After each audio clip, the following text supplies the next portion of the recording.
నమస్తే. ఎద్దనపూడి సులోచనారాణి గారి నవల కలల కౌగిలి రెండవ భాగం. నిర్మల క్లాస్మేట్ రూప చాలా మాటకారి. ఎప్పుడూ తను నవ్వుతూ ఎదుటివారిని నవ్విస్తూ ఉండేది. వారు వీరు అనే భేదం లేకుండా అందరినీ మాట్లాడిస్తూ ఉండేది. రూప స్నేహశీలత్వానికి నిర్మల ఆకర్షితురాలయ్యింది. రూప చాలా సాదా చీరలు కట్టుకునేది. అయితేనే ఆ ముఖంలో ఆనందపు సిరి ఎంతగానో కనిపించేది. రూప తను తెచ్చుకున్న టిఫిన్లు నిర్మలకి కూడా పెడుతూ ఉండేది. రూప తెచ్చే అన్ని టిఫిన్లలోకి పెరుగువడలు ఎంతో రుచిగా ఉండేవి. నిర్మల స్వల్ప వ్యవధిలోనే రూపతో చనువు పెంచేసుకుంది. ఒకసారి రూప తనతో నిర్మలని తన ఇంటికి తీసుకువెళ్ళింది. చిన్న ఇల్లు, వంటగది, దాని ముందు పెద్ద హాలు. రూపకి ఒక అన్న, పేరు సుధాకర్. అతను ట్యూటోరియల్ కాలేజీలో లెక్చరర్ గా చేస్తున్నాడు. రూపకి ఒక చెల్లెలు, 2 తమ్ముళ్ళు. తల్లి చిన్నప్పుడే పోయిందట. సుధాకర్ పైన ఒక అన్న ఉన్నాడు. అతను పింతల్లి దగ్గర బెంగుళూరులో చదువుతున్నాడట. రూపకి తల్లి తండ్రి చిన్నప్పుడే పోయారు. అన్నగారే సర్వస్వం. సుధాకర్ వంట చేసి చాలా రోజుల పాటు చెల్లెళ్లకి తమ్ముళ్లకి తనే తినిపించేవాడు.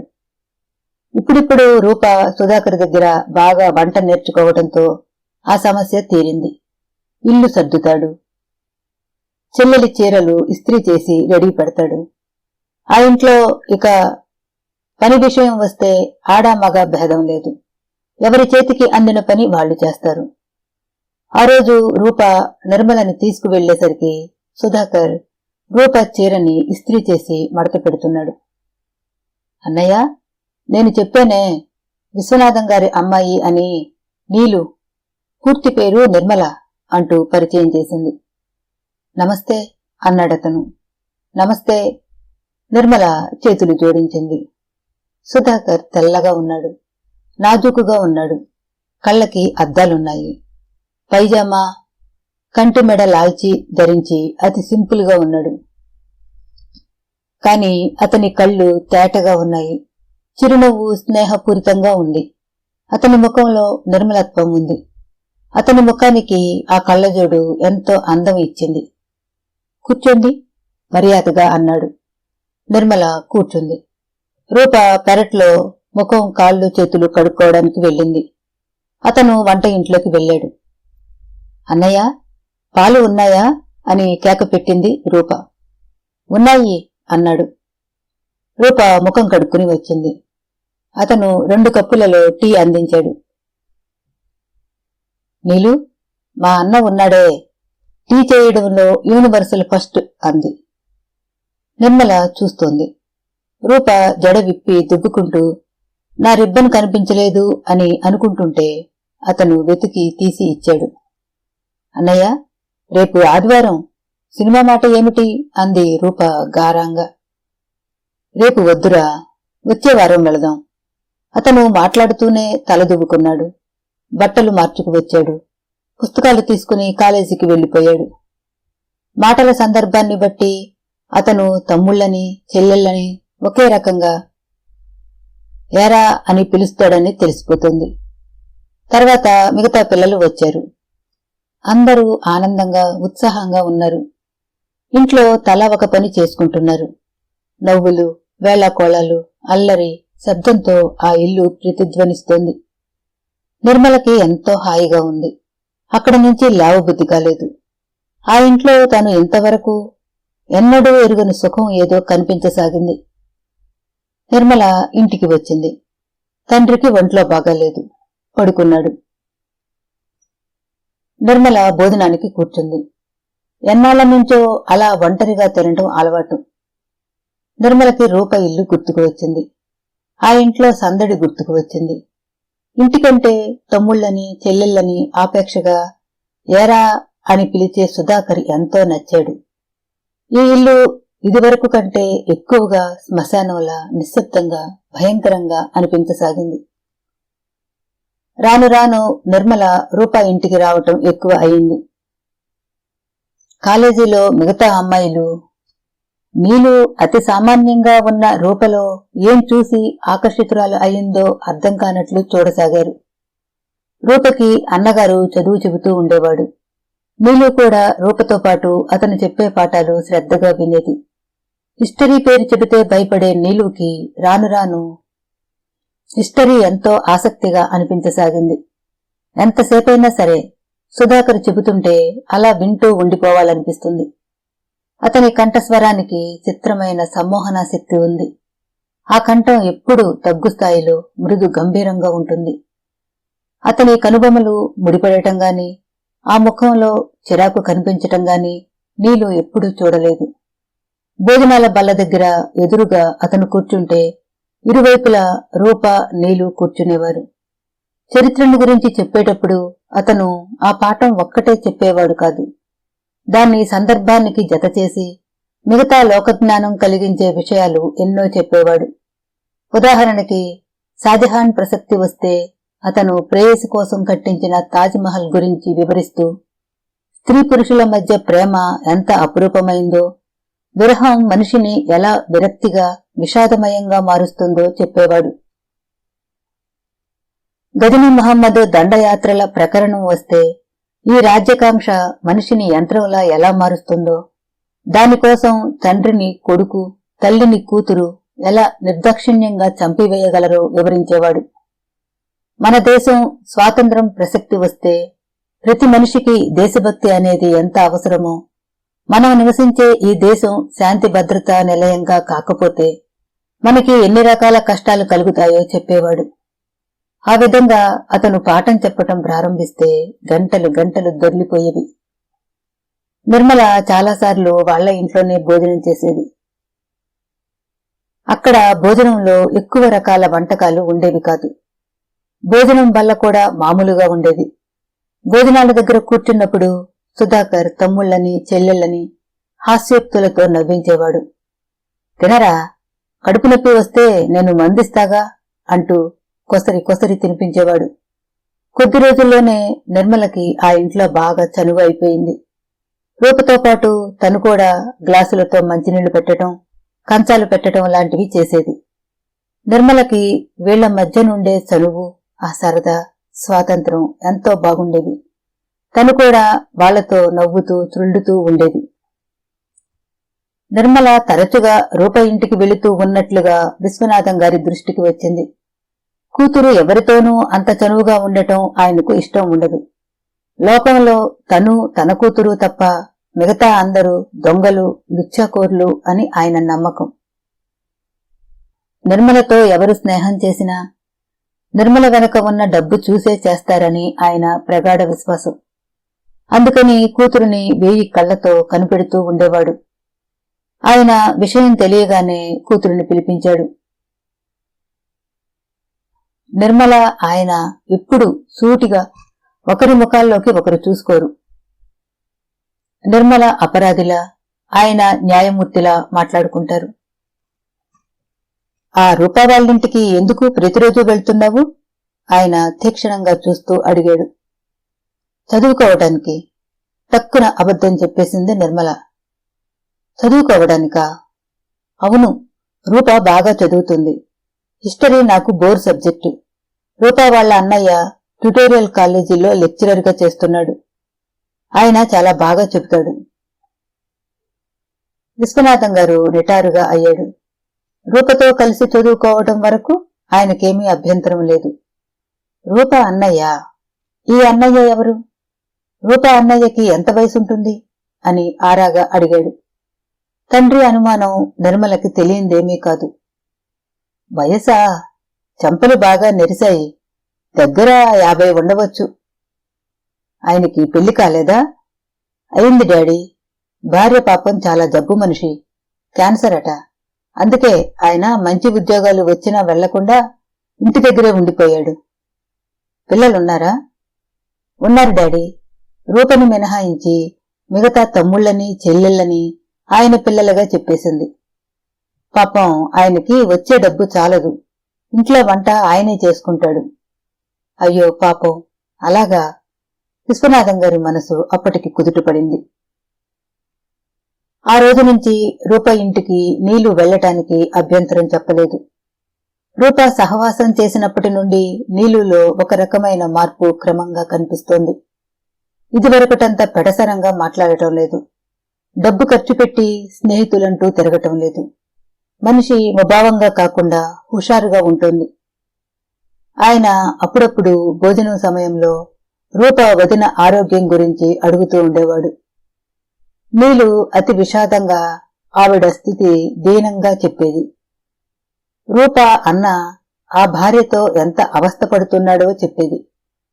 విశ్వనాథం గారికి రూప అన్న సుధాకర్ రావు గారు చాలా నచ్చాడు. ఒకరోజు నీలును పిలిచి సాయంత్రం సుధాకర్ రావు గారిని చూసి వద్దాం పదా అన్నారు. నీలుకి భయం వేసింది, కంగారు పుట్టింది. డాడీ, ఆయన ఎవరితోనూ మాట్లాడాడు. ఆయన పనులతోనే సతమవుతుంటాడు కదా. అసలు ఆయన భార్య రోగిష్టిది కదా. ఆ విషయం ఎవరికీ తెలియడానికి ఇష్టపడడు. ఎవరైనా వస్తారనుకో తనకి సానుభూతి చూపిస్తారు. అది వింటే ఆవిడ భరించలేదు, చచ్చిపోతానంటుంది. మొన్న ఏమైందంటే డాడీ, వాళ్ళ బంధువు ఒక ఆయన వచ్చాడు.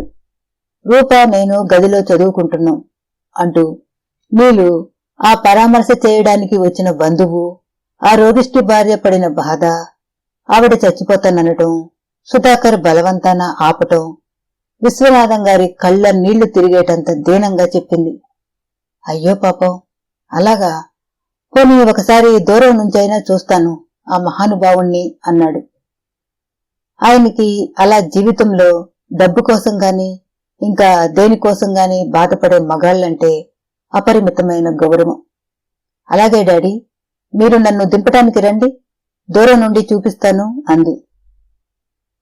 మర్నాడు విశ్వనాథం గారు బజారు వెళుతూ కూతురుని రూప ఇంటి దగ్గర దించటానికి ఆగాడు. అది 2 వాటాల ఇల్లు. కుడివైపు వాటాలో ఇంటి ఆయన ఉంటాడు. ఆయనకి చెంపలు నెరిశాయి. ఇంచుమించుగా నిర్మల చెప్పినట్టే ఉంటాడు. నీలు తండ్రికి ఆయన్ని చూపించింది. చెంపలు మెరిసి నల్లగా వయసు మీరిన ఆ సుధాకర్ రావు గారిని చూసిన తర్వాత విశ్వనాథం గారి మనసు పూర్తిగా శాంతించింది. తర్వాత ఎన్నడూ ఆయన నీలుని రూపా ఇంటికి వెళ్లవద్దని ఆంక్ష విధించలేదు. పైనుంచి కారు ఇచ్చి పంపేవాడు. నిర్మల చదువులో బాగా మార్పు వచ్చేసింది. మంచి మార్కులు వస్తున్నాయి. ఇదివరకటి అల్లరి చిల్లరి తిరుగుళ్లు తగ్గినాయి. స్నేహితుల జాబితా కూడా తగ్గిపోయింది. ఆయన ప్రాణం హాయిగా ఉంది. నిర్మల ఆ నెల మొదటి వారంలో రూపకి 50 రూపాయలు తెచ్చి ఇచ్చింది. ఆ డబ్బు చూసి రూప ఆశ్చర్యంగా చూసింది. ఇదేమిటి, ఇదెందుకు అంది. మీ అన్నయ్య నాకు ట్యూషన్ చెబుతున్నాడుగా అందుకు. అయితే అన్నయ్యకే ఇవ్వు, నాకెందుకు? నాకు మొహమాటం వేస్తుంది. మొహమాటం అనేది మాకు లేదేమిటి? అన్నయ్య నీకు ప్రత్యేకంగా ఏమీ చెప్పటం లేదని గుర్తుంచుకో. నాకు చెబుతున్నాడు, నువ్వే వింటున్నావు. దీనికి ఫీజు దేనికట? అబ్బా రూపా, ప్లీజ్.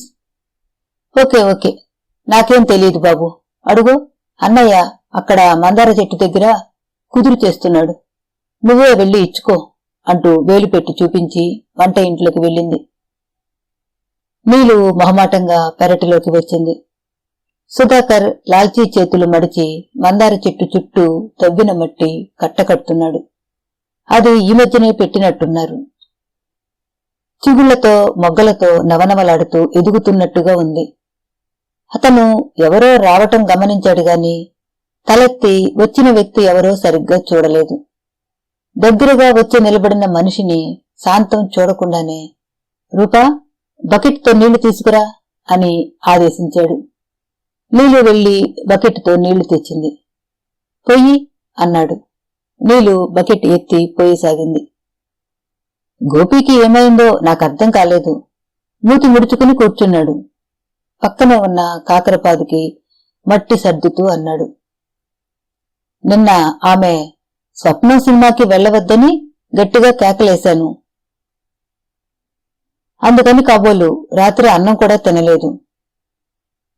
ఆ సినిమాని చూడకూడదని కాదు, కాని గోపి వయసుకి అవి పనికిరావు. వాళ్ళసలు ఆ సినిమాకి ఏ సర్టిఫికెట్ ఎందుకు ఇవ్వలేదో. ఇంకాసిని నీళ్లు ఇటు పొయ్యి అన్నాడు. నీళ్లు పోసింది. ఇంకో బకెట్ నీళ్లు పట్టుకురా. నీళ్లు వెళ్లి తెచ్చింది. నూతిలోంచి నీళ్లు తోడటం అలవాటు లేని నీలుకి 2-3 బకెట్లు తోడేసరికి చేతులు మంట పెట్టినాయి. బకెట్ మోయటం కష్టంగా అనిపించినా అలాగే మోసుకు వచ్చింది. సొరపాదు తీగలని పైకి లాగి కడుతూ అన్నాడు. వాడంటే నాకిష్టం లేదా? ఎందుకన్నానో కాస్త కూడా ఆలోచించకుండా. వాడు అడిగినది కాదన్నారనే మొండి కోపమే తప్ప అన్నయ్య ఎందుకు కాదన్నాడు అని ఒక్క క్షణం ఆలోచించే తెలివి, నిదానం లేనేలేవు. ఏమిటో పిల్లలకి స్వతంత్రం ఇవ్వలేదంటారు. ఇస్తే ఎంతవరకు ఉపయోగించుకోవాలో తెలియదు. నేను చెప్పనా రూపా? తెలిసి తెలియని వయసులో హద్దు, స్వేచ్ఛ అనేది చిన్నపిల్లాడి చేతిలో కత్తిలాంటిది. అది ఎటు కదిపితే ఏం తెగుతుందో వాళ్లకు తెలియదు. ఇంకాసని నీళ్లు ఇటుపోయి అన్నాడు. చేతులు చాస్తూ నీళ్లు బకెట్ ఎత్తి పోసేసింది. అతను చేతులు మోచేతి వరకు కడుక్కున్నాడు. ఈ పూట గోపి అన్నం తినకపోతే ఊరుకోనన్నానని చెప్పు. అతని కంఠం బాధగా ఉంది. అందులో అధికారం, ఆవేదన రెండూ ప్రతిధ్వనిస్తున్నాయి. అయినా ఏమిటి సినిమాలు? ఇంటి ఖర్చులకే తడుములాటగా ఉంది. మళ్లీ ఉమకి బట్టలు కొనాలి. నీకు చీరలు పాతవే అయినాయి. వాడికి ఫీజు కట్టాలి. వారానికి 2 సార్లు సినిమా చూడగలిగితే. నీళ్ల చేతులు విదిలిస్తూ లేచి రూపా వైపు తిరిగిన అతను హఠాత్తుగా ఆగిపోయాడు. ఒక్క క్షణం అతను నిశ్చేష్టుడైపోయినట్లు నిలబడిపోయాడు. నీలో అతన్నే చూస్తోంది. మబ్బు పట్టిన వాతావరణం, చల్లగా గాలి వీస్తూ ఉంది. అతను లాల్చీ చేతులు పైకి ముడుచుకున్నాడు. గుండెల దగ్గర గుండీలు విడివిడినాయి. చాలాసేపటి నుంచి పనిచేస్తూ ఉండటంతో అంత చల్లని వాతావరణంలో కూడా ముఖాన చిరు చెమటలు అలుముకుని కనిపిస్తున్నాయి. నిర్మల క్షణంసేపు అతని వైపు నుంచి చూపులు మరల్చుకోలేనట్లుగా నిలబడిపోయింది. మీరా? ఆశ్చర్యంగా అడిగాడు. నిర్మల మాట్లాడలేదు. అతను నిర్మల చేతిలో ఉన్న ఎర్రటి ప్లాస్టిక్ బకెట్ ని చూశాడు. తర్వాత తిరిగి తను కుదుళ్లు చేసి నీళ్లు నింపిన మొక్కల వైపు చూశాడు. మీరు ఈ నీళ్లన్నీ తోడి తీసుకువచ్చారా? నేను చూడలేదు, కంగారుగా తొట్రుపాటుగా అన్నాడు. ఇన్ని నీళ్లు తోడి తీసుకువచ్చారా? మై గాడ్, చేతులు మంట పెట్టినాయా? నీళ్లు నిశ్శబ్దంగా బకెట్ క్రింద పెట్టింది. ఏవి చేతులు? నీళ్లు చేతులు చూపించింది. My God. అతను నిర్మల చేతుల్ని తన చేతులతో పట్టుకుని చూశాడు. ఆ చేతులు కంది ఉన్నాయి. అతను తప్పు చేసిన వాడిలా పశ్చాత్తాపంగా చూశాడు. సారీ, నేను రూపే అనుకున్నాను. ఇంతలో రూప దొడ్లోకి వచ్చింది. అన్నగారు నీళ్లు చేతులు పట్టుకోవటం చూసి కనుబొమ్మలు ముడుస్తూ ఏమైంది అంది. సుధాకర్ వెంటనే చెప్పాడు. ఏమిటి? నీళ్లు అన్ని నీళ్లు తోడిందా అంది. లోపలికి రా నీళ్లు, మంచి కాఫీ ఒక కప్పు ఇచ్చేస్తాను అంది చిలిపిగా. ముగ్గురు లోపలికి వచ్చారు. రూప కాఫీ కలిపింది. సుధాకర్ నీళ్లు చేతికి కాఫీ కప్పు అందిస్తూ సారీ అన్నాడు. ఇందాక చెప్పేశారుగా, చాలు అంది నీలు. జరిగిన పొరపాటికి అతను చాలా నొచ్చుకున్నాడని అతని ముఖం చూస్తే తెలుస్తూనే ఉంది. కొద్దిసేపైన తర్వాత నిర్మల డబ్బు తెచ్చి అతనికి ఇచ్చింది. ఇదేమిటి అన్నాడు. మీరు నాకు పాఠం చెబుతున్నారు, ఫీజు. నేనా? నేను నీకు ఎక్కడ చెప్పాను? ఆశ్చర్యంగా అడిగాడు. రూపతో పాటు చెప్పలేదా? రూపకి చెబుతూ మీకు చెప్పాను. ప్రత్యేకంగా మీకు ట్యూషన్ అనుకుని చెప్పలేదు. రూప స్నేహితురాలు మీరు. రూపతో కలిసి చదువుకుంటున్నానని అనుకోండి, అంతే. ఇంకెప్పుడూ ఇలాంటివి తీసుకురావద్దు అన్నాడు. ఆ కంఠంలో తను చెప్పదలుచుకున్న నిశ్చయం, సూటిదనం స్పష్టంగా కనిపిస్తోంది. నీలు దగ్గర అతను డబ్బు తీసుకోలేదు. నీలుకి ఎలాగో అనిపించింది. వాళ్ళకి డబ్బు ఎంతో అవసరం ఉంది. న్యాయంగా చూస్తే అతను వెంటనే తీసుకోవాలి, కానీ తీసుకోలేదు. ఆ ఇంట్లో డబ్బుకు మించినది, డబ్బుని లెక్క చేయనిది మరొకటి ఉంది. అది ఒకరి పట్ల ఒకరు చూపే ఆత్మీయత, అభిమానం. నిర్మల ఆ రోజంతా ఆలోచిస్తూనే ఉంది. తన తండ్రికి ఎంత డబ్బుంది, అయినా సరే ఆయన ఎక్కడ రూపాయి వచ్చే అవకాశం ఉన్నా వదలడు. నౌకర్లు ఎవరైనా అప్పు అడిగితే చచ్చినా ఇవ్వడు. ఏదో సాకు పెట్టి వాళ్లు 100 అడిగితే 10 రూపాయలు చేతికి ఇస్తాడు. నిర్మలకి తన ఇంట్లో వాతావరణానికి, రూపాయి ఇంట్లో ఉన్న వాతావరణానికి సహస్రమైన భేదం కనిపించసాగింది. తనకి డబ్బు తప్ప ఏమీ లేదు, రూపకి డబ్బు మినహా అన్నీ ఉన్నాయి. మెడ్రాసు నుంచి వరసకి మేనత్త అయిన వరలక్ష్మి రావటంతో నిర్మల 4-5 రోజులు ఎంత ప్రయత్నించినా రూపా వాళ్ల ఇంటికి వెళ్లటానికి వీలు కాలేదు. వరలక్ష్మికి నగలు పిచ్చి, బట్టలు పిచ్చి జాస్తి. షాపింగ్కి నీలు, ఈ ఊరు నాకు కొత్త, నువ్వు కాస్త సాయం రా తల్లి అంటూ ప్రాణం తీసింది. మొదటి రోజు నీలు మొహమాటానికి వెంట వెళ్ళింది. ఆవిడికి ఒక పట్టాన ఏ చీర నచ్చేది కాదు. షాపతను ఎన్ని చూపించినా ఇంకా ఇంకా చూపించమని చంపేది. ఒక చీరకు అంచు బాగాలేదని, ఇంకో దానికి గళ్ళు పెద్దగా ఉన్నాయని, మరో దాని రంగు ఎరుపు ఉంటే ఆకుపచ్చ అయితే బాగుండేదని వంకలు పెట్టేది. మొదట పెద్ద కారులో ధనవంతురాలిలా దిగిన ఈవిడిని చూడగానే షాపులో వాళ్లు ఆశగా చీరలు చూపినా తర్వాత ఈవిడని చూసే రకమే గాని కొనే రకం కాదని గ్రహించినట్టుగా, ఇంకే రకాలు లేవండి, లేటెస్ట్వి అన్నీ చూపించాం,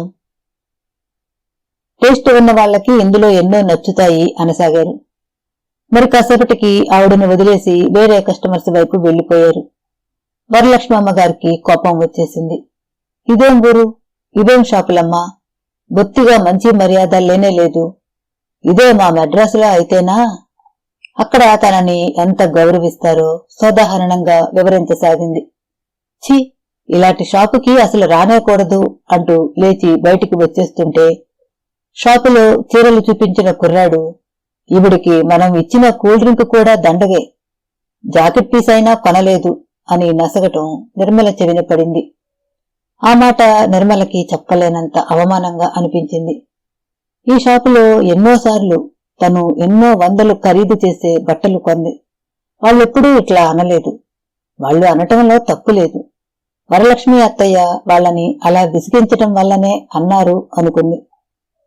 ఇక ఇంటికి వెళ్ళిపోదాం అత్తా అంది. అదేమిటే పిల్ల, ఒక్క షాపుకే మొహం మొత్తితే ఎలా?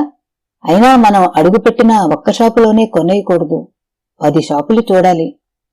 ఏ షాపులో చూసినా ఇవే బట్టలు అత్తా, దేశమంతా ఒకటేనయ్యే అంది నీలు విసుగ్గా. అది నిజమేననుకో, మొదటి షాపులో ఒట్టి ధరలు మాత్రమే అడిగి వచ్చేయాలి. రెండో షాపులో అడుగుతామనుకో, వాడు ఎక్కువ తక్కువ ఏమైనా చెబుతాడా అని తెలిసిపోతుంది. ఆవిడ నిర్మల చేయి పట్టి లాగుతూ, ఇదిగో ఈ షాపులో చూద్దాంరా, షాపు చాలా పెద్దగా ఉంది అంటూ లాక్కెళ్ళింది. అక్కడ చీరల ఖరీదులు మొదటి షాపు కంటే కాస్త ఎక్కువగా ఉన్నాయి. ఆవిడ చడాలున నిర్మలను తీసుకుని బయటికి వస్తూ గర్వంగా చూస్తూ, చూసావా, ఆ మొదటి షాపులో అడగబట్టి మనకివి ఎక్కువ అని అర్థమని అయిందనుకో.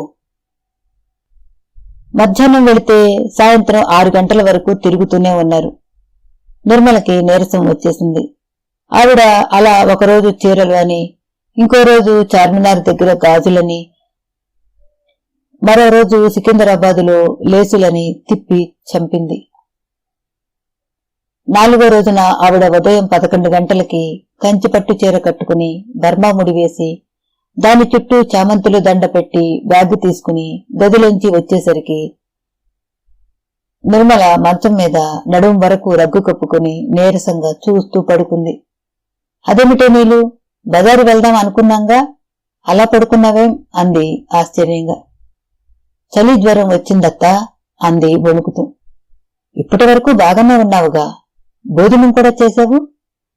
ఈ జ్వరం అంతే అత్తా, క్షణంలో వచ్చేస్తుంది అంది. ముదురు తాకి చూసి, ముదురు చల్లగానే ఉందే అంది. ముందు చలి, ఆ తర్వాత జ్వరం, ఆ తర్వాత కళ్ళు తిరగటం, ఆ తర్వాత ఒళ్ళు నొప్పులు వస్తాయి. పోనీలే, తగ్గితే సాయంత్రం వెళ్దాంలే అంది కూర్చుంటూ. లేదత్తా, ఇది వస్తే ఓ పట్టాన తగ్గదు. ఒక్కోసారి కనీసం 10 రోజులైనా ఉంటుంది అంది. వరలక్ష్మమ్మ గారి ముఖం నిరాశమయం అయింది.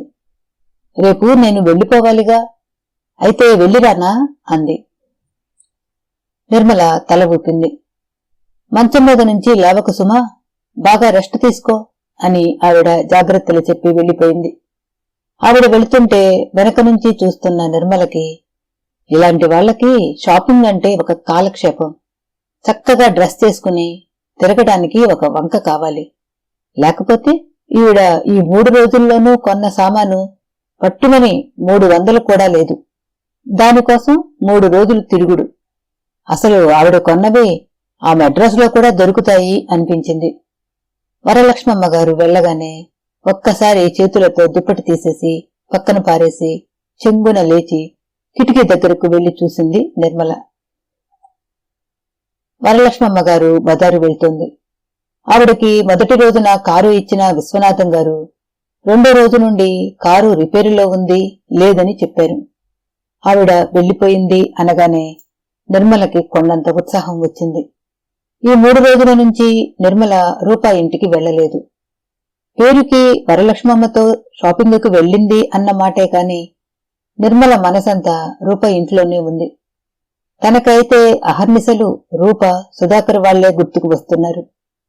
తను వాళ్లకి గుర్తు వచ్చిందా? తనంతగా వాళ్లు తనని గురించి జ్ఞాపకం చేసుకున్నారా? ఏమో. నిర్మల గబగబా డ్రెస్ మార్చుకుంది. కాలేజీకి సెలవులు. తండ్రి సుధాకర్ దగ్గరికి వెళుతున్నాను అంటే ఏమాత్రం అభ్యంతరం చెప్పటం లేదు. కారు ఇంట్లో లేదు. నిర్మల పంజాబీ డ్రెస్ వేసుకుంది. కొద్దిగా ఎత్తు ఉన్న చెప్పులు వేసుకుంది.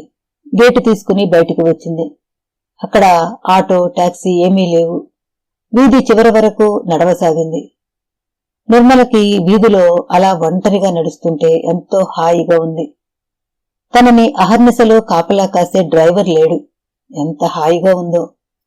నిర్మలకి తను స్కూలులో చదువుతుండగా నాగార్జున సాగర్ ఎక్స్కర్షన్ కి వెళ్లినప్పటి సంఘటన గుర్తుకు వచ్చింది. తండ్రి అసలు ఎక్స్కర్షన్ కే పంపించనని అన్నాడు. నిర్మల వెళ్తానని మొండికేసింది. చివరికి ఎలాగైతేనే ఒప్పుకున్నాడు. నీలు ఎంతో సంతోషపడింది. 2 రోజులు తండ్రి కనుచూపుల పొలిమేరని దాటిపోయి స్వేచ్ఛాభిహంగంలా ఎగరవచ్చు కదా అని సంబరపడింది. కాని ఆ సంతోషం ఎంతోసేపు నిలవలేదు. బస్సు నాగార్జున సాగర్ చేరుకునేసరికి అక్కడ తమ కారు ఆగి ఉంది. తండ్రి ఈ విద్యార్థుల కోసం తీసుకున్న హోంలోనే గది తీసుకుని ఉన్నాడు. నీళ్లు కారిపోయింది. నీళ్లు అక్కడ ఉన్న రోజంతా భోజనం, టీ తండ్రితోనే. బోటులో నాగార్జునకొండ వెళ్తానంటే పంపించలేదు. వానగా ఉంది, వద్దన్నాడు. మిగతా పిల్లలు స్వేచ్ఛగా లాన్లో గంతులేస్తూ, ఆటలాడుతూ, పాటలు పాడుతూ తిరుగుతూ ఉంటే తను మాత్రం తండ్రి గదిలో కిటికీ దగ్గర నిలబడి ఒంటరిగా ఉండిపోయింది.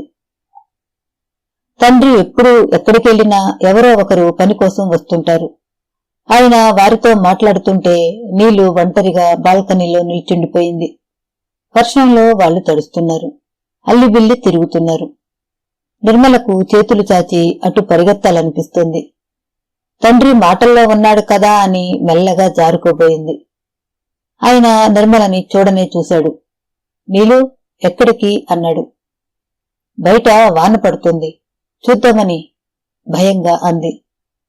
వాన గదిలో కిటికీలో నుంచి కనిపిస్తుంది, బయటికి వెళ్ళనవసరం లేదు. నిర్మల ఆగిపోయింది.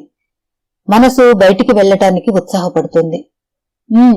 లోపలికి వెళ్ళు, ఆయన గద్దించినట్టుగా అన్నాడు.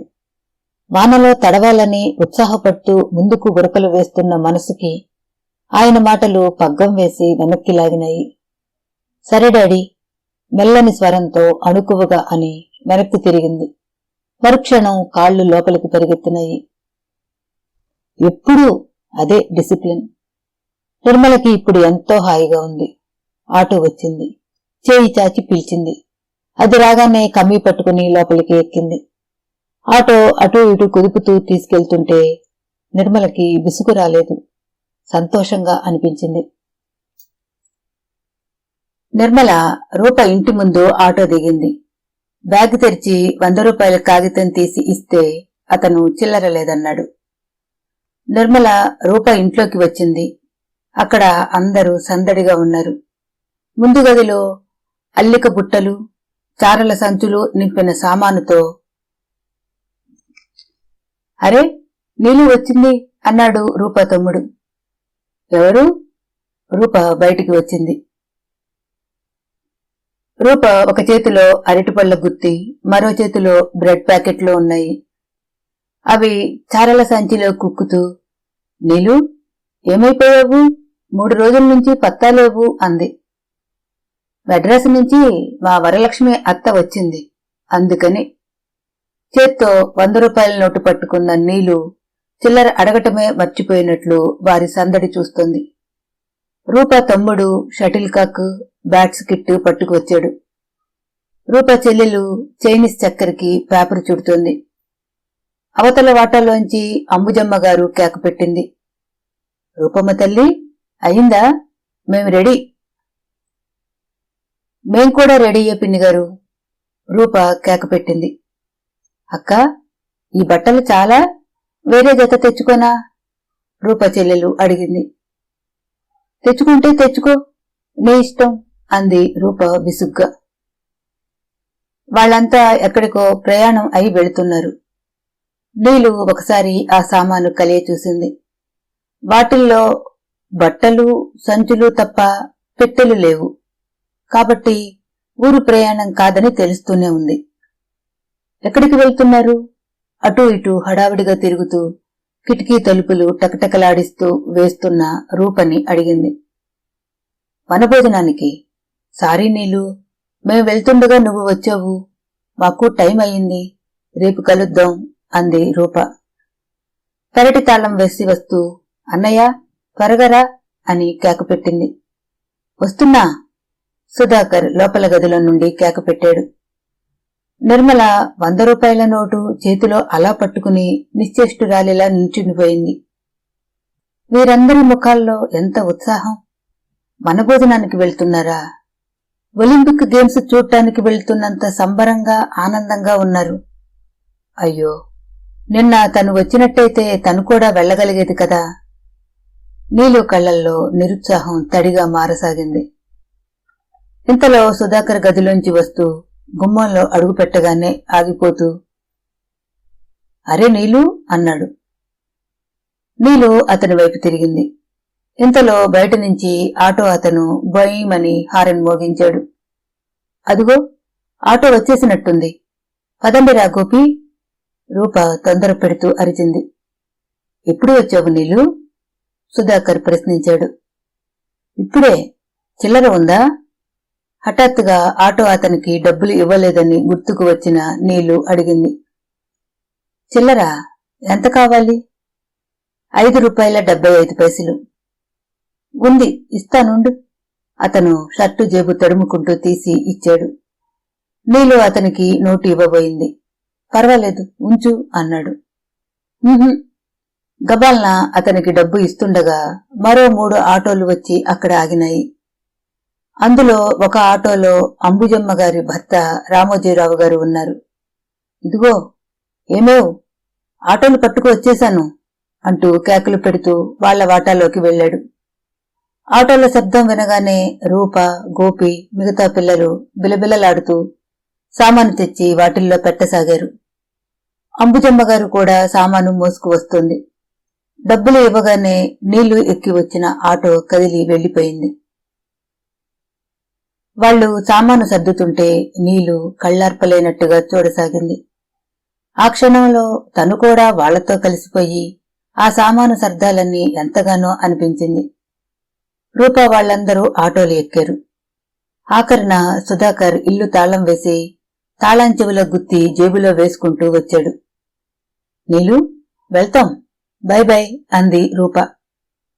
ఆటో పంపించేసినట్టున్నావు, ఎలా వెళ్తావు? ఇంతలో బయటకు వచ్చిన సుధాకర్ అన్నాడు. ఆ సెంటర్ వరకు నడిస్తే ఏదైనా దొరక్కపోదు. చేయి పెట్టి చూపిస్తూ తల తిప్పుకుంది. కళ్లల్లో నిండిన నిరాశ. అతనికి కనిపించనేయటం ఇష్టం లేదు. కాని ఆ కాస్తలోనే అతని నిశితమైన చూపు దాన్ని గమనించింది. మేం వనభోజనానికి వెళ్తున్నాం. నిన్న వచ్చినట్లయితే నువ్వు కూడా మాతో వచ్చేదానివి. పర్వాలేదు. నీలు పెదవి బిగబట్టింది. అన్నయ్య, త్వరగా రా. రూప కేక పెట్టింది. వస్తున్నా. ఆటో కమ్మి పట్టుకుని ఎక్కపోయినా అతను వెనక్కి తిరిగి అన్నాడు. నీలు, నువ్వు కూడా మాతో రాకూడదు? సాయంత్రానికి వచ్చేస్తాం.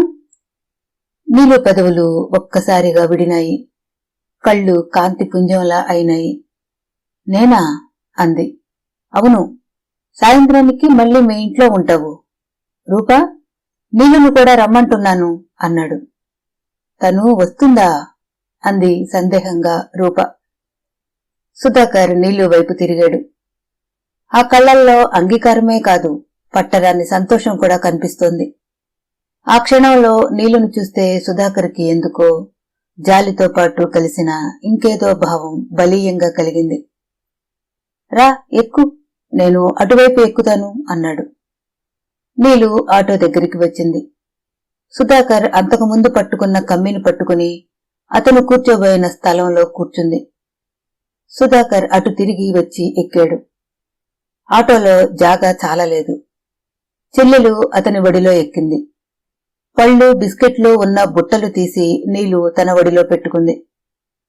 పోనీ డ్రైవర్ అన్నాడు. ఆటో కదిలింది. వేగంగా వెళ్తోంది. నీలుకి పట్టరాన్ని సంతోషంగా ఉంది. మనసు స్వేచ్ఛాకాశంలో ఆనందపు పిట్టలా ఎగురుతున్నట్టుగా ఉంది. ఆటోలో వాళ్లతో అలా క్రిక్కిరిసి కూర్చోవడంలో వాళ్లల్లో ఒక వ్యక్తిలా, వాళ్లకి తను చెందినట్లుగా అనిపించింది. ఆటోలో రయ్యిన వెళ్తుంటే షాపులు, రోడ్లు, జనం ఎంతో అందంగా కనిపించసాగారు. తోటకి వెళ్లేసరికి అక్కడ ఇంకో 4-5 కుటుంబాలు వచ్చి ఉన్నాయి. రామోజీరావు గారు జంపకన్నా పరుస్తూ, ఈరోజు నేను ప్యాకెట్లో కనీసం 200 రూపాయలు అయినా గెలవాలి అన్నాడు. మొదలెట్టారు మీ రామాయణం? అబ్బబ్బా, ఎక్కడికి వెళ్ళినా ఇదే గోల కదా. ఒక మాట లేదు, ముచ్చట లేదు అంబుజమ్మగారు విసుక్కుంటూ అంది. పెళ్ళయి 10 ఏళ్లయితే ఇంకేం మాటలు ఉంటాయే అన్నాడు. మిగతా వాళ్లు గొల్లున నవ్వారు. అప్పటికి కొంతమంది స్టవ్లు వెలిగించారు. రూప పూరీలు వత్తటానికి అంబుజమ్మగారికి సాయం వెళ్ళింది. పిల్లలంతా తలో పని చేస్తూనే ఉన్నారు. సుధాకర్ వెంట తెచ్చిన తాడు ఒకటి తీసి అక్కడున్న మామిడి చెట్టు ఎక్కి దానికి ఉయ్యాల వేశాడు. క్రిందికి దిగివచ్చి అక్కడ నిలబడి చూస్తున్న నీలుని, కూర్చుని చూడు, ఊపు సరిగ్గా వస్తుందో లేదో అన్నాడు. నేనా? అంది భయంగా. నువ్వే అన్నాడు. నీలుకి కూర్చోవడం రాబోతే అతను చూపించాడు. నీలు తాళ్లు పట్టుకుని సరిగ్గా కూర్చుంది. సుధాకర్ ఊపు వేశాడు. ఉయ్యాల సాగి ఆకాశంలోకి లేస్తున్నట్టుగా వెళ్లి మళ్లీ సమతలానికి వచ్చి వెనక్కి వెళ్ళింది. ఇంతలో సుధాకర్ని పక్కకు లాగి రూప గట్టిగా ఊపు వేసింది. నీలు కెవ్వుమంది. రూపని ఆపమని బ్రతిమలాడింది. రూప నవ్వుతోంది. అక్కడున్న మిగతా అందరూ నవ్వుతున్నారు. చివరికి రూప స్టవ్ దగ్గరికి పరిగెత్తింది. నీలు ఉయ్యాలలోంచి క్రిందికి దిగింది. కళ్ళు తిరుగుతున్నాయి. ఒళ్ళు తూలిపోతోంది. అడుగులు సరిగ్గా నిలబడటం లేదు. పడటానికి సిద్ధం అయిన నీలుని సుధాకర్ జబ్బ పట్టుకుని ఆపాడు. తీసుకువచ్చి అక్కడున్న తివాసీ మీద కూర్చోపెట్టాడు. మంచినీళ్లు తెచ్చి తాగమని అందించాడు. రూప మోటుగా చేసింది, అవునా అన్నాడు. లేదు లేదు అంది. అక్కడ అంతా సందడి, ఆనందం పరుచుకున్నట్టుగా ఉంది. రూప తమ్ముడు గోపి షటిల్ కాక్ ఆడటానికి నెట్ కట్టాడు. సుధాకర్ అతను ఆడుతున్నారు. కొద్దిసేపు ఆడిన తర్వాత గోపి వెళ్లిపోయాడు. సుధాకర్ నీలుని పిలిచాడు. నాకు రాదు అంది. నేను నేర్పుతానుగా అన్నాడు. నీలు లేచి వచ్చింది. అతను బ్యాట్ పట్టుకుని సర్వీసింగ్ ఎలా చేయాలో చూపించాడు. పావుగంటలో నీలు కాక్ మిస్ కాకుండా తిప్పి కొట్టసాగింది. అమ్మో, నువ్వు 2 రోజులు ఆడితే మమ్మల్ని మించేట్టున్నావు అన్నాడు సుధాకర్ నవ్వుతూ. భోజనాల కోసం అందరూ ఆకులు పరిచారు. రూపతో పాటు నీలు కూడా మంచినీళ్లు పెట్టింది, సాయం చేసింది. కొన్ని వంటలు ఇంటి దగ్గర నుంచి తెచ్చారు. పూరి, అన్నం ఇక్కడ వేడివేడిగా చేశారు. అంబుజమ్మగారు తెచ్చిన చక్కెర పొంగలి అందరికీ నోరూరిస్తోంది. సుధాకర్ తమతో పాటు నీలును కూడా కూర్చోమన్నాడు. నేను వడ్డిస్తాను అంది నీలు. అందరూ వడ్డిస్తే ఇక తినేదెవరు, కూర్చో అంటూ రూప నీలుని అన్నగారి పక్కన తీసుకువచ్చి కోలేసింది. భోజన సమయంలో వడ్డన కూడా చాలా సరదాగా జరిగింది. సుధాకర్ తనకి వద్దంటూ నీలుకి వడ్డించమనేవాడు. నీలు సుధాకర్కి బలవంతంగా వేయించింది. వచ్చిన వాళ్లల్లో ఒకరిద్దరు సుధాకర్తో చనువుగా తిరుగుతున్న ఈ అమ్మాయిని చూసి ఎవరు అని అడిగారు. మాకు తెలిసిన వాళ్లే అన్నాడతను. నీలుని చూస్తుంటే ఆ బట్టలు, నగలు కలవారి అమ్మాయిగా కనిపిస్తున్నాయి. మధ్యాహ్నం అయింది. ఆడవాళ్లు కూర్చుని కబుర్లు చెప్పుకుంటున్నారు. మగవాళ్లు కొంతమంది పేకాట ఆడుతుంటే మరికొంతమంది సిగరెట్ కాలుస్తూ రాజకీయాలు మాట్లాడుతున్నారు.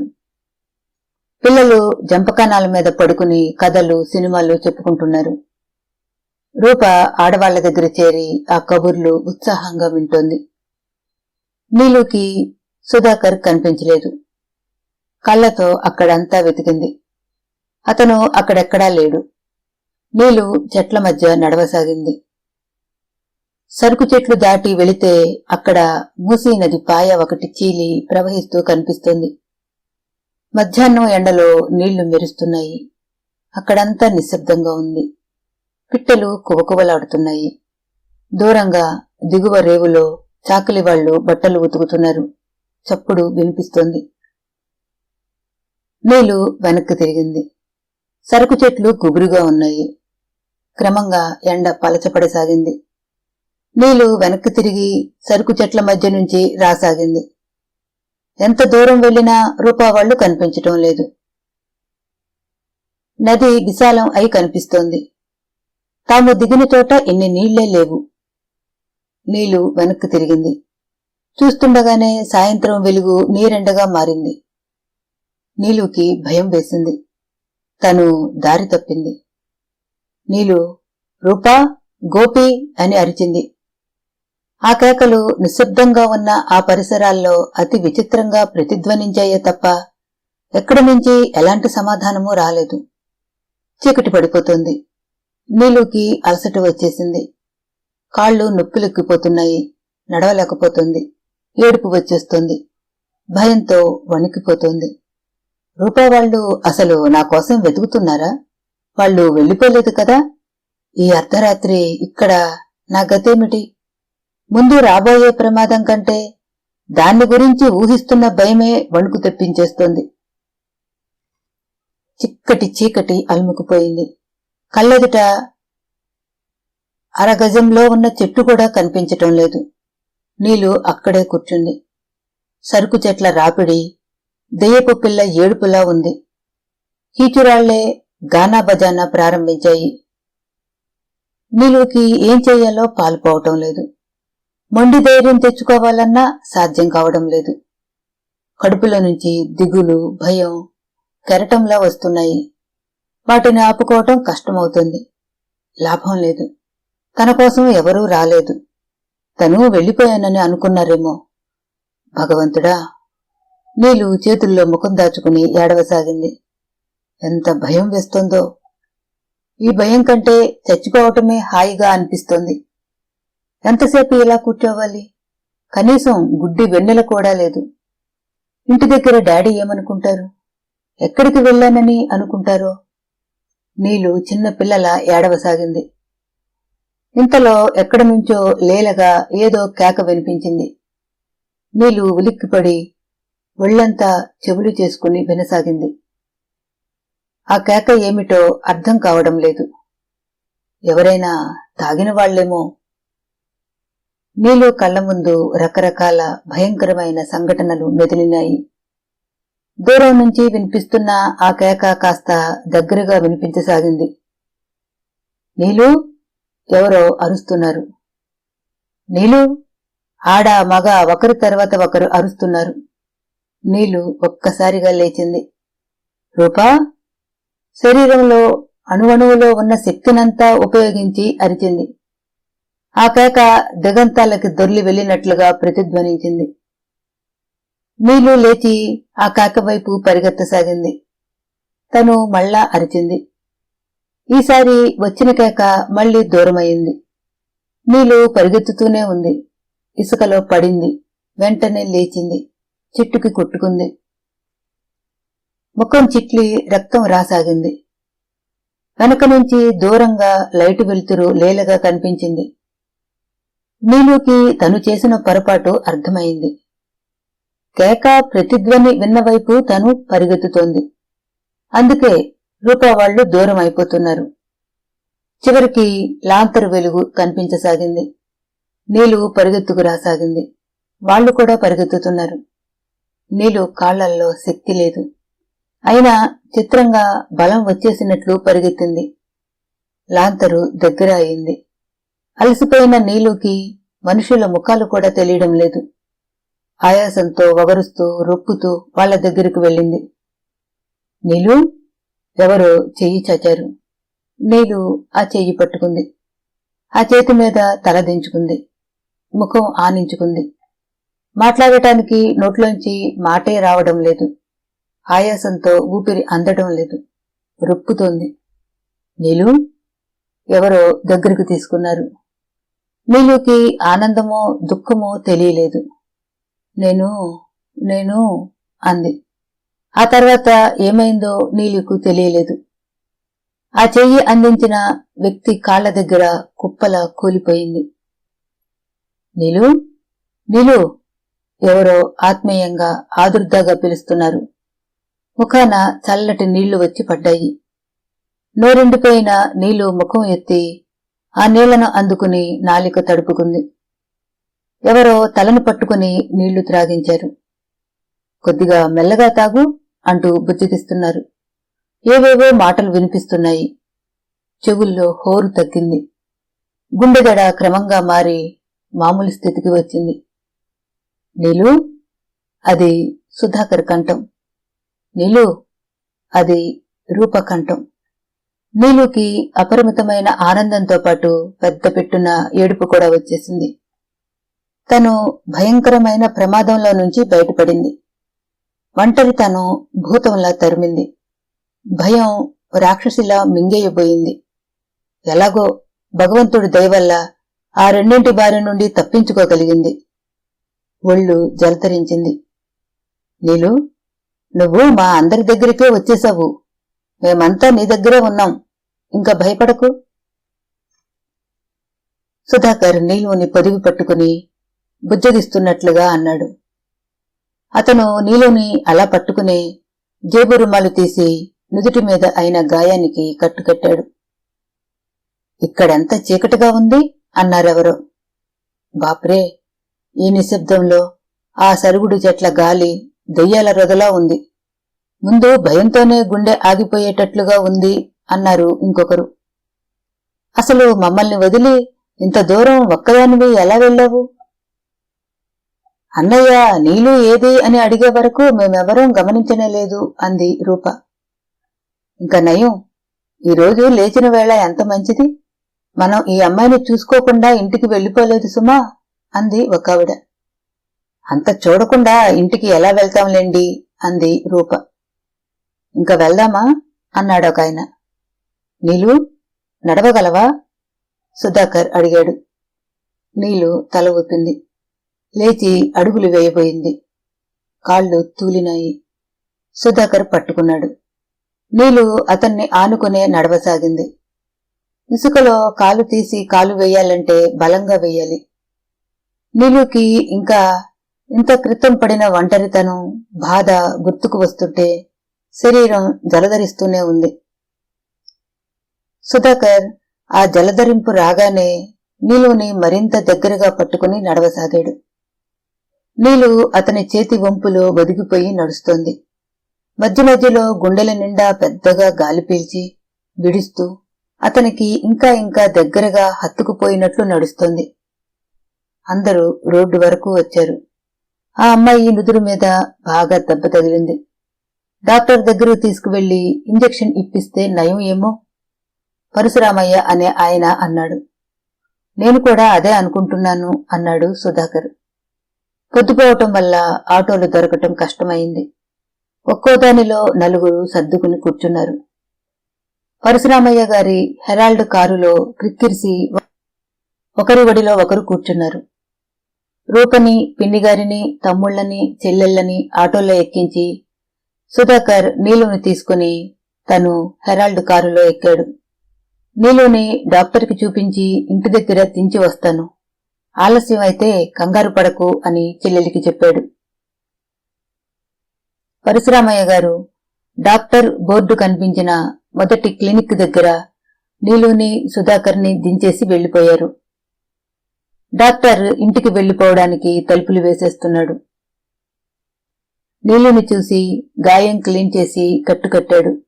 ఇంజెక్షన్స్ ఇచ్చాడు. సుధాకర్ పర్సు తెరిచి డబ్బు తీసి ఆయన ఫీజు ఇచ్చేశాడు. సుధాకర్ ఆటోని పిలిచాడు. నీలుని ఎక్కించి తను ఎక్కాడు. ఇంజెక్షన్ తీసుకోవడం వల్లనో అలసట ఆకలి వల్లనో నీలుకి మత్తుగా ఉంది. సుధాకర్ నీలు తలని భుజం మీదకి ఆనించుకున్నాడు.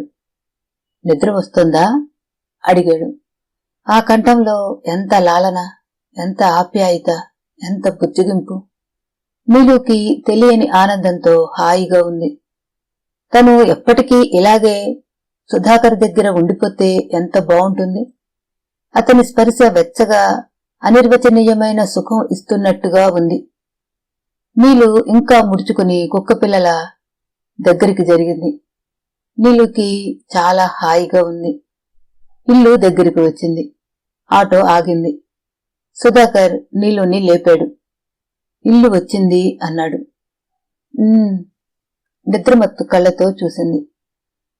ఎదురుగా పెద్దగా ఉన్న గేట్లు జైలు తలుపుల్లా కనిపించాయి. సుధాకర్ ఆటో అతనికి డబ్బు ఇచ్చాడు. నీలుని చెయ్యి పట్టి క్రిందకు దింపాడు. నీలు అతనికి దగ్గరగా అతని భుజం మీద తల ఆనించి నడవసాగింది. ఇంటి నిండా లైట్లు వేసి ఉన్నాయి. వాకిట్లో పోలీసు జీపు ఆగి ఉంది. హాలు నిండా మనుషులు ఉన్నారు.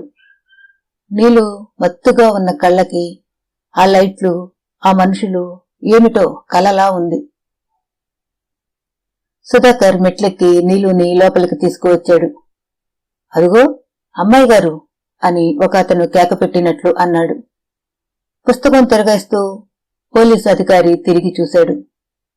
పెద్ద సోఫాలో వెనక్కు వాలి కళ్లు మూసుకుని హైరానాగా ఊపిరి పీలుస్తూ కూర్చుని ఉన్న విశ్వనాథం గారు ఉలిక్కిపడి లేచారు. ఆయన ఎదురుగా నిలబడిన నీలుని పట్టుకుని నిలబడిన సుధాకర్ని చూశారు. కూతురిని చూడగానే ఆయన ముఖంలో ఒక్కసారి ఆనందపు పొంగు వచ్చింది.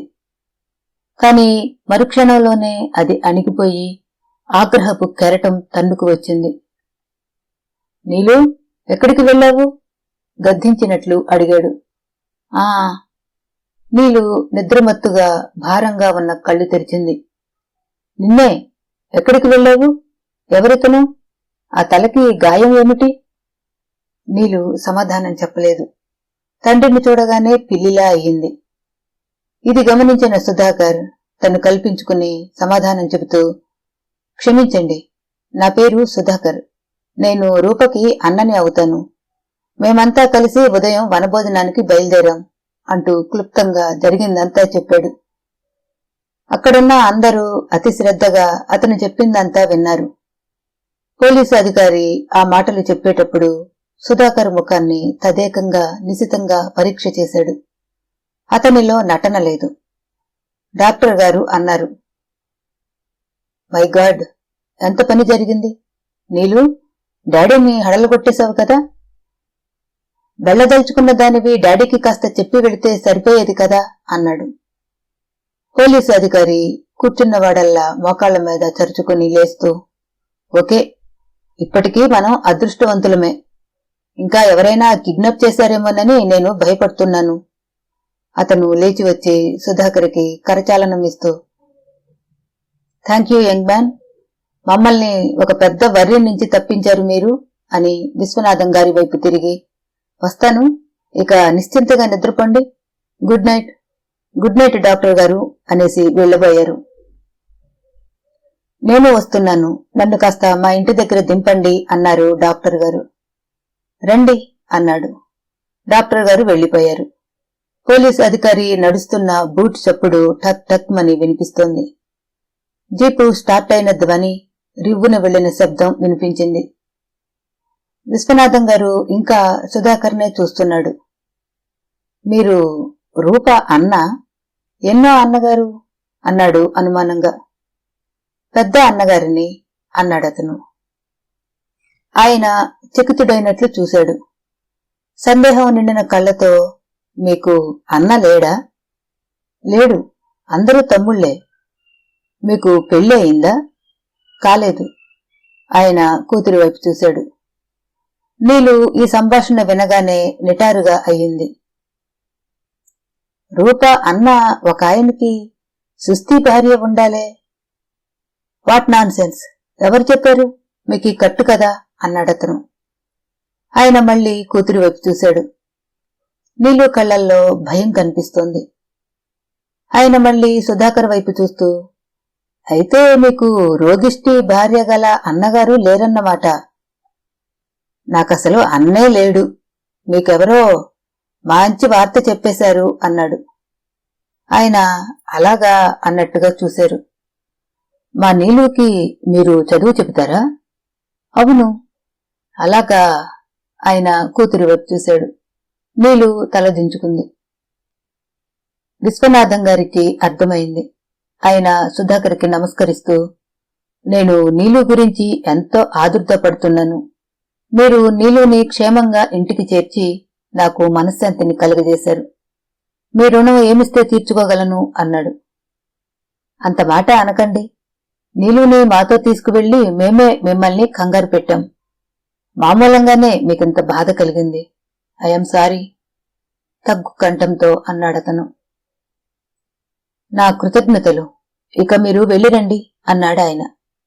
సుధాకర్ ఆయనకి నమస్కరించి నీలుతో వెళుతున్నా అని చెప్పి వెళ్లిపోయాడు. రాత్రి పొద్దుపోయింది. అతను నీలుని జాగ్రత్తగా తీసుకువచ్చి ఇంటి దగ్గర దింపాడు. కనీసం కారులో దింపి రమ్మనమని కూడా ఆయన అనలేదు. సుధాకర్ శాంతం వెళ్లే వరకు అలాగే చూస్తూ నిలబడ్డాడు. తర్వాత కూతురి వైపు తిరిగాడు. నీలు, రూప అన్నగారి గురించి నువ్వు చెప్పినదంతా అబద్ధం కదూ? ఆ స్వరం తీక్షణంగా ఉంది. డాడీ, నీలు ఏదో చెప్పబోయింది. మరుక్షణం నీలు చెంప అద్దిరిపోయింది. ఒక్కసారి కాదు, 2 సార్లు 3 సార్లు ఆ చెంప ఈ చెంప మోగిపోయినాయి. నీకెంత ధైర్యం? నా దగ్గర అంత పెద్ద అబద్ధం చెబుతావా? అతను వయసు మీరినవాడని, రోగిష్టి భార్య గలవాడని మోసం చేస్తావా? ఆయన దెబ్బతిన్న పులిలా అరుస్తున్నాడు. అక్కడున్న డ్రైవరు, నౌకరు వచ్చి చప్పున ఆయన్ని యువతలికి లాగారు. దీన్ని గదిలో పడేసి తాళం వెయ్యి, బయటికి పోనీయకు అరిచాడాయన. నీలుని గదిలోనికి వంట మనిషి సరస్సు తీసుకువచ్చి వదిలింది. బయట గడియ వేశారు. నీలు మంచం మీద పడింది. దిండులో ముఖం దాచుకుంది. నీలుకి చిత్రంగా ఏడుపు రాలేదు. సుధాకర్ గుర్తుకు రాసాగాడు. ఆ క్షణంలో అతని దగ్గరకు పరిగెత్తాలనిపించింది. కలల కౌగిలి నవల 2వ భాగం సమాప్తం. మళ్ళీ కలుద్దాం. సెలవు.